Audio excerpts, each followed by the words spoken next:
Samahan niyo ako habang sinusubukan ko ang Maya at GCash para malaman kung alin talaga ang mas angat. Pagdating sa digital wallets sa Pilipinas, dalawang pangalan ang agad na pumapasok sa isipan, Maya at GCash. Pareho silang matagal nang nasa merkado at may malawak na base ng mga gumagamit. Pero alin nga ba ang mas maganda? Sa video na ito, susuriin natin ang mga tampok, benepisyo at karanasan ng mga gumagamit ng Maya at GCash para malaman kung alin ang mas angat. Isa sa mga karaniwang tanong ng mga gumagamit ay kung alin sa Maya at GCash ang mas nagbibigay ng benepisyo. Sa isang banda, kilala ang Maya sa user-friendly na interface nito at seamless na karanasan sa transaksyon. Sa kabilang banda, ang GCash ay may mas malawak na network ng mga partner at rewards program. Pero alin nga ba ang mas kapaki-pakinabang? Sa mga transaksyon, kilala ang Maya sa mabilis at epektibong serbisyo nito na may minimal o walang transaction fees. Samantalang ang GCash ay may mas komprehensibong rewards program na may cashback at discounts sa iba't ibang transaksyon. May mas malawak ding network ng mga partner ang GCash, kabilang ang mga sikat na brand tulad ng Robinsons at SM Supermarkets. Dahil dito, maaaring kumita ng puntos at rewards ang mga gumagamit sa kanilang mga transaksyon na mainam para sa mga madalas mamili sa mga nasabing establishmento. Samantala, ang Maya ay may limitadong network ng mga partner, pero maaari pa rin itong magbigay ng rewards at cashback sa mga transaksyon ng gumagamit. Pagdating sa kadalian ng paggamit, kilala ang Maya sa pagiging simple at madaling gamitin na magandang option para sa mga bago sa digital wallets. Ang GCash naman ay may mas maraming laman sa interface nito, ngunit nananatili pa rin itong madaling gamitin.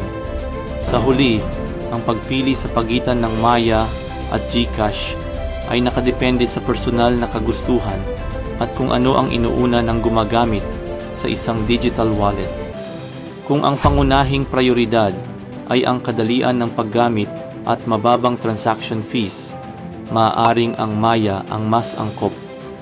Gayunpaman, kung ang mas malawak na rewards program at network ng mga partner ang hanap, maaaring mas magustuhan ng GCash. Pagdating sa mga pangunahing tampok, parehong may kalakasan at kahinaan ang Maya at GCash.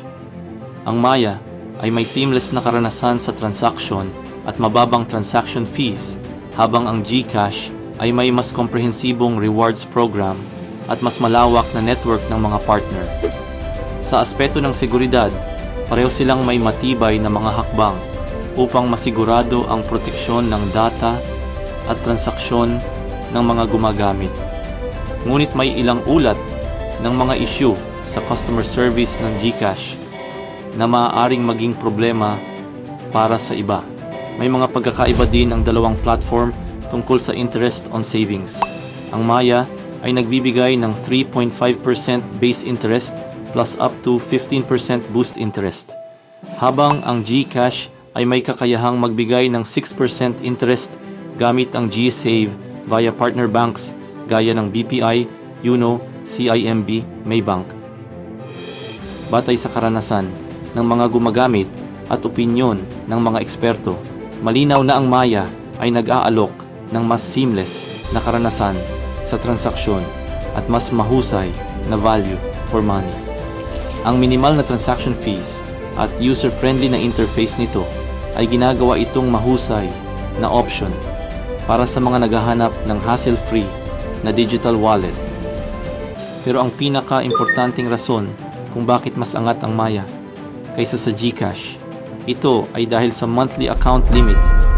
Ang GCash ay mayroong maximum account monthly limit na 500,000 pesos para sa personal na account. Kung lumalaki ang business mo, kulang ang limit na ito. Samantala, ang Maya naman ay mayroong 2 million pesos maximum monthly limit para sa personal na account. Kung may business ka o palagian ang bank transaction mo, ang Maya ang pipiliin mo. Salamat sa panonood At huwag kalimutang magkomento kung alin sa dalawang digital wallet ang mas gusto ninyo.